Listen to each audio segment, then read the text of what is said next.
My name's Autumn. I'm 38 and I'm from Ohio. I have three kids. Took a lot to get those. And two wonderful stepkids. It's been a long, long road. Um, yeah. PCOS sucks, but I'm learning to deal with it. So, and I also have endometriosis. I found out not too long ago. So, Got it. trying to control that too. Yeah. I actually have some Smoo on my shirt that I just dropped a little bit ago. What flavor? I do the unflavored because I like to mix it with a bunch of Yeah. different stuff. I've not tried any of the flavored. I've heard it's really good though, especially the cake batter. That is my personal favorite. But Yeah. then again, we do have some chocolate people that just hardcore chocolate fans out there. So honestly, both are great. But Good. yeah. I think I'm gonna try the cake batter next. Yeah. That'll If you're sweet, if you like sweet things, or like if you like, personally, I'm like a vanilla protein powder person. So I like protein shakes. If that's something you like, then you'll probably like the cake batter. I Yeah. like sweets. I haven't wanted so many sweets though since I started Smooth, so that's a Oh, plus for me. interesting. I'm usually like candy bar, Yeah. Reese's. It's so true though. Awesome. Well, my next question for you is, can you share a little bit about what your health journey has looked like over time? And again, feel free to share as little or as much as you want.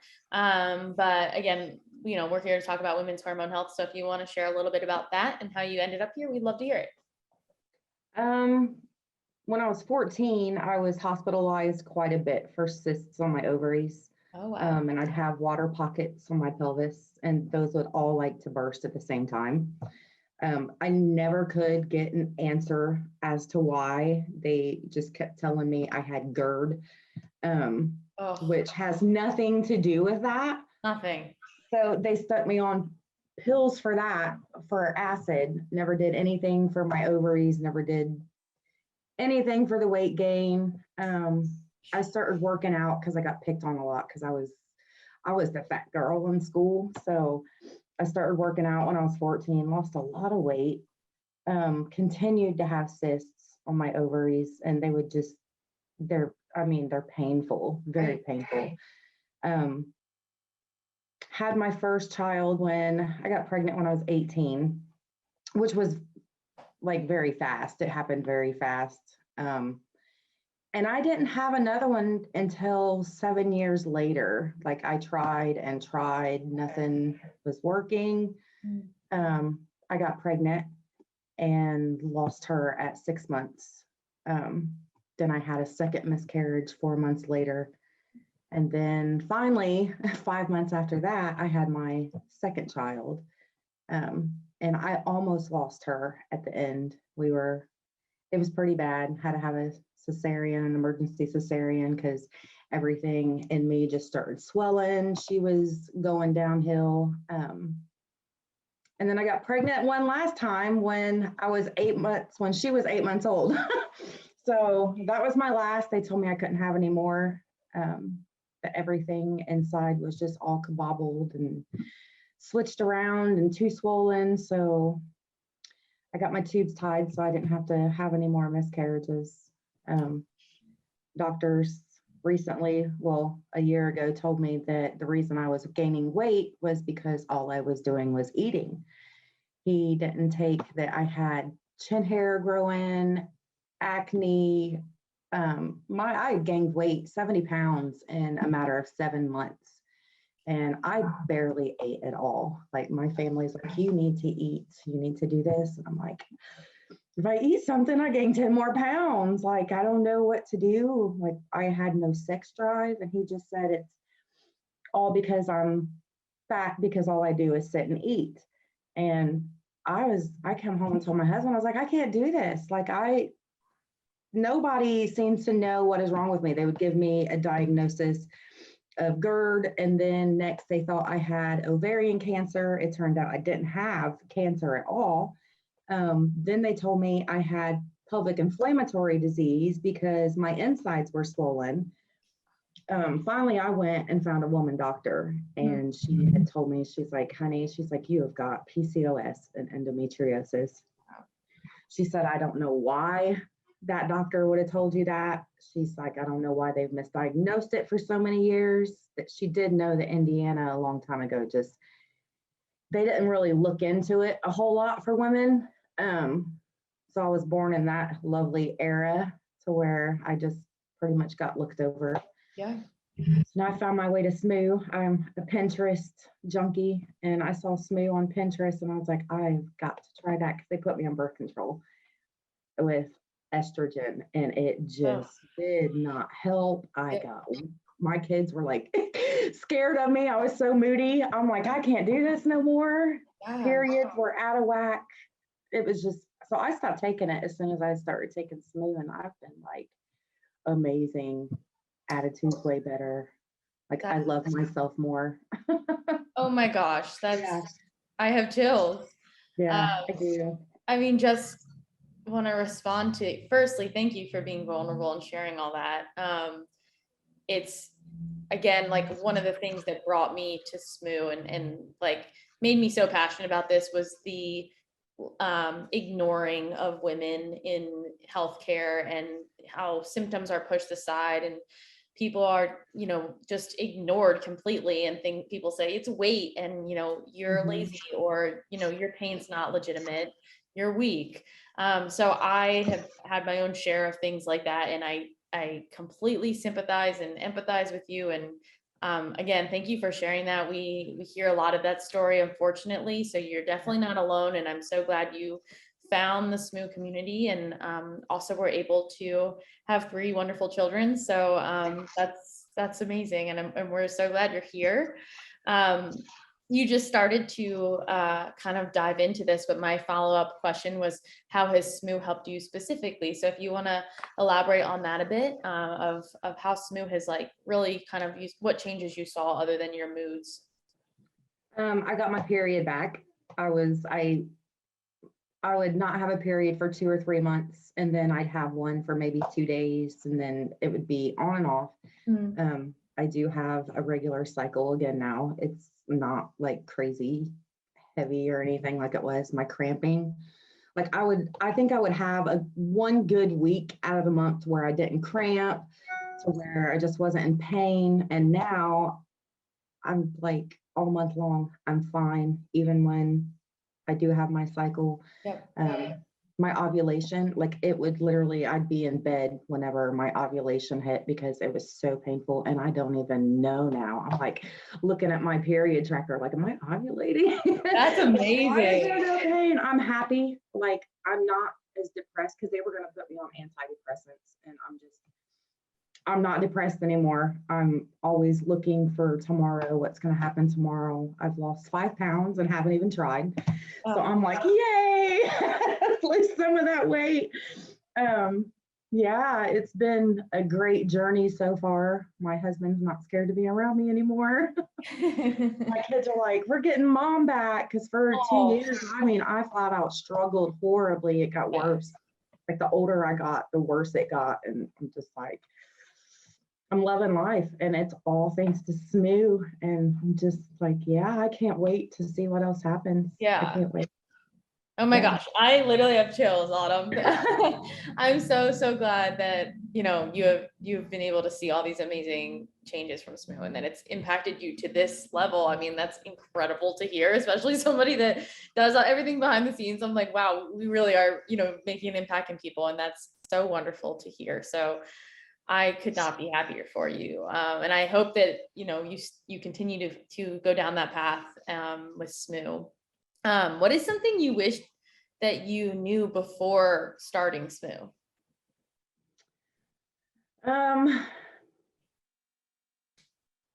A lot. Something I wish I knew, that there was actually I didn't know what PCOS was until I was diagnosed with it. I had never heard of it before. I wish there was more awareness of it. I wish more women knew about it. And I didn't know anything didn't know there was a community of women. I didn't know there was this product because I went and tried to buy all the vitamins and it was like 12 vitamins. And I'm like, oh my gosh, this is going to kill my pocket.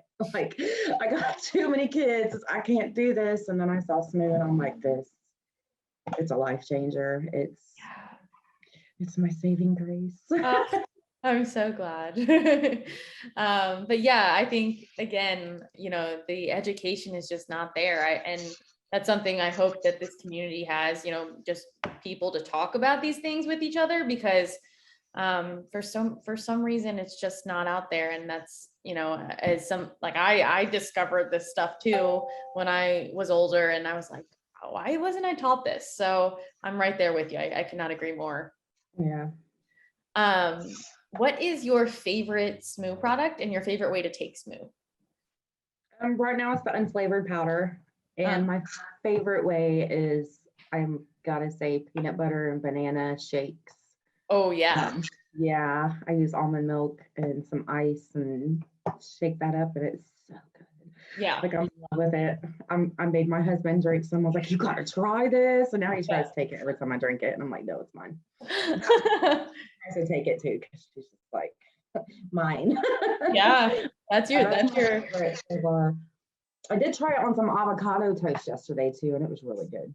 Oh, cool. From the recipe we posted. Yeah, it was really good. Oh my gosh. Try this because I like avocados. I love avocados. Yeah. And I usually do like avocado and egg, but that was just like, it wasn't agreeing with me. So I was like, well, just try the avocado toast and see what happens. And it was good. I didn't taste any of the powder or anything. I'm like, yeah, we can do it this way too. Oh my gosh. I'm so glad you tried that. That's super awesome. That's great. Again, I think maybe with your shake, you potentially would like chocolate or cake batter in there. So I feel like either would be good. Probably. Yeah. That's a popular combo though. For sure. It's my favorite. Yeah. All right. And a couple more questions. So how have you changed mentally and physically during your healing journey, whether that was like coping with things or changes you saw? You did touch on this a little bit. So if you want to say anything else or just kind of repeat what you said, that's okay too. I've had to learn to deal with stress. Oh, that's a great answer. A lot of stress through everything. And if you don't learn how to deal with it, you're just going to plummet. And that's what I was doing. I was plummeting. Like, I'm just like, I got to zone out. I got to have my own little quiet time.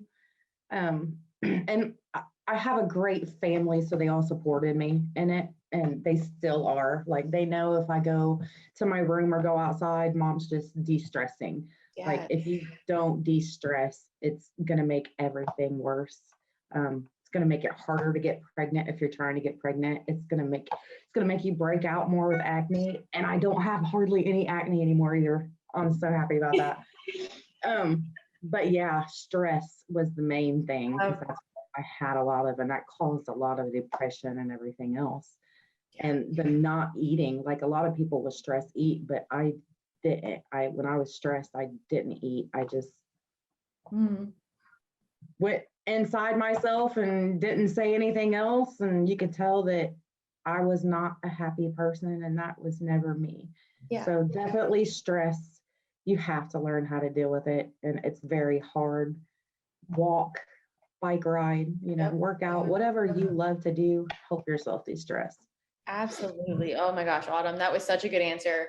It's crazy how, you have to learn the hard way that your mental and physical health are connected and they are impacted by those things. So that is definitely something that people overlook. Like, we think about like, what are these things like what supplements can I take, or like what medication, and like these tangible things. But like, if you really get to the root of it, stress is there, and addressing that is so important in your healing journey as well. So that is such a great answer, and finding what works for you. I'm so glad you were able to do that, and that your family, you communicate that to your family too. They know that you need that to be the best Autumn you can be. So that's really wonderful to hear. Yeah, it took a while, but finally I told them about it. Yeah, absolutely. It's definitely hard. None of it's easy. It's like you have to relearn to love yourself again, and it's not your fault that you're going through what you're going through. So why put yourself through so much? Yeah, Could not agree That's more. why there needs to be more about PCOS and why it needs to get out there for Yeah. women just like me and a lot of other women who just hides in a hole and Yeah. lets everything get to them and can't fix it. And even, you know, endometriosis too, like the statistics are crazy. It's like 1 in 8 or 1 in 10 for both of those. And like, why is this not something you learn in health class? I don't know. So I cannot agree more. Yeah. Yeah. All right, last question for you. You've been so wonderful for this and open, and oh my goodness, I'm just like so grateful to even have this conversation with you and connect. But what is your favorite thing about the Smoo Babe community? And, you know, just talk about your experience in that community. All the support. There's a lot of support. Like I could tear up. There's a lot of support. There's a lot of women that goes through the same things that you go through, and you can talk to them about it. You can hear their stories. I mean, a lot of them's a blessing to me when I read their stories. I'm just like, oh my gosh, like I love it. Yeah. And seeing other people struggle, it's hard to see when you've had the struggle yourself. Mhm. But I absolutely love that there's other women out there who, you know, you can talk to, and so you can support each other. Like that's my favorite, all the support and all the stories I get to read every day. And I'm not on there posting a whole lot because I'm usually like reading everybody's stuff. But yeah, that's my favorite thing about it is all the support and love from everyone. Nobody's mean or you know what I mean? I mean, it's just great. It's great. Oh, I'm so glad, you know. Oh my goodness, I have chills. I'm so glad that you found that in our community. That's, you know, what we try to promote. And as we move to the new community, you know, we're just trying to have more conversations and more in-depth education and spreading the knowledge and love and gratitude and all those things, because you know, everyone's going through something and you never know. And to have people to talk to you about it is really wonderful. So I could not be happier for you that you found Smoo and that it's working for you in all the ways you shared. So thank you again, Autumn. Like you're just like clearly such a beautiful person and you've been through so much. So I'm just so happy that you're able to jump on with us today. I appreciate you letting me share my story. Yeah, of course. And do you have any questions for me while you have me? Any like suggestions or just anything you wanted to share with us at Smoo? Oh gosh, I didn't even think about any of that. Not really. Like you guys pretty much cover it all, and then some. Oh, Like, yeah. 'Cause I don't think I do. Because okay. yeah, you guys are Well, just just an encouragement, and I yeah. bless all of you. Like, Oh, I'm so happy. yeah. Oh, good. Well, you Yeah. know, like my email is always open even if you have ideas or suggestions or something you want to see in the community or a product idea, we love to hear from you. So that's always there. You can always DM me too in the group. But thank you so much for jumping on. Thank you so much for sharing your story. I'm sure it will resonate with so many people out there. And just know that by sharing your story, I'm sure you're touching somebody else out there that maybe needs to hear it. So we appreciate you and thank you so much for this call and this interview. Thank you for having me.